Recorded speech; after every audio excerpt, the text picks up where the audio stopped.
I want to show you a video here. This is a Spanberger. Spanberger and Sherrill, the Democratic candidates in New Jersey and Virginia, vice versa, were touted as these superstar candidates, kind of more moderate national security backgrounds.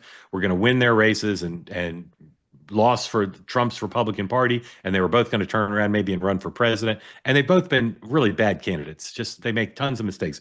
Here's Spanberger. They'll probably both win, but here's Spanberger talking about Donald Trump and the economy. A soundbite that has been sent to me about 100 times today. Number 5, please.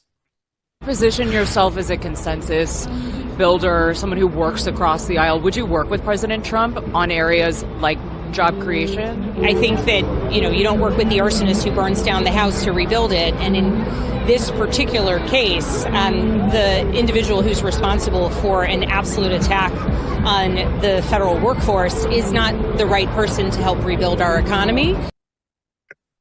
Rikki, does that seem like a good closing message? I won't work with the president on the economy. No, definitely not. I mean, I don't think that's the way that you get swing voters and undecided voters, but it seems like she is widening her lead and she's not really in danger at the moment. So I don't know that that would be a deciding clip. It doesn't seem to be a close race. It seems that New Jersey is definitely more of the bellwether race to be watching at the moment. But that's my view. Eliana, is that striking, as tone deaf as all my emailers say it is? It is striking that Spanberger and Sherrill were touted as, the next generation of moderate Democratic candidates, and they've both been so flat-footed. Above all, Spanberger is just boring. Yeah. She's not interesting to look at. She's not interesting to listen to. And on total give-me's, I mean, these are questions that you should be shooting back and forth with your campaign aides and have such easy answers to. That is like a gimme. And, Mark, the other day, I think on your podcast, you played Plattner's answer to a question that was, of course, that he was asked I'm trans and will you stick up for the little people like me? And he had a really good answer to a question like that. She should have had an answer like this. And the other thing she was asked maybe 3 weeks ago was about transgender athletes. I was this is the state of Virginia. Glenn Youngkin won over these swing voters who care about an issue like that. And again, she was so flat-footed and brittle.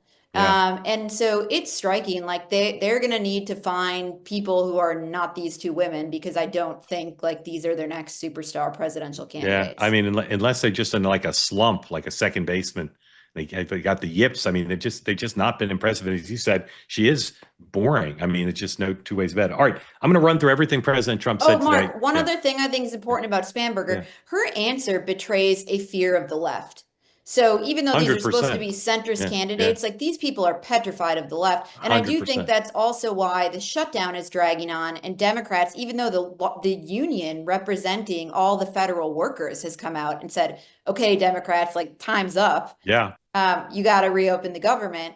They're petrified of the left because Chuck Schumer got flamed. Yep. The last time he struck an agreement and opened the government. They are petrified of their left flank. You can see it. They cater to them, or at a minimum, they tiptoe through answers on eggshells. Is that what you do on eggshells? You tiptoe? Walk on eggshells, tiptoe? I don't know. Anyway, they're both afraid of the left. You're correct. The first sponsor of the day is our friends at Cozy Earth. You can get 20% off the Cozy Earth products.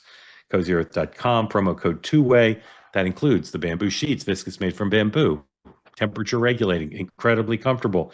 Cover them up with the Bubble Cuddle blanket. Also incredibly comfortable. As you know, I sort of love the Bubble Cuddle blanket. I can't say it well, but I do love it.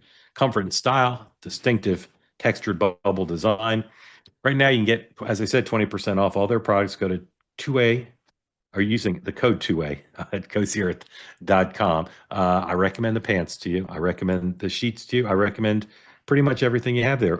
What do they have? They have products that are soft and comfortable and breathable, and they fit perfectly well. So because home isn't just where you live, it's how you feel. Let's go home with Cozy Earth. CozyEarth.com. Use the promo code 2-way for 20% off your full order. They say that something that's easy is like a walk in the park. Well, easier than a walk in the park, hit the subscribe button, be part of the 2-way community, never miss an episode, be part of our conversations. Thank you for your service to America. And don't forget, you can now listen to the morning meeting and 2-way tonight on Apple, Spotify, or wherever you get your podcasts.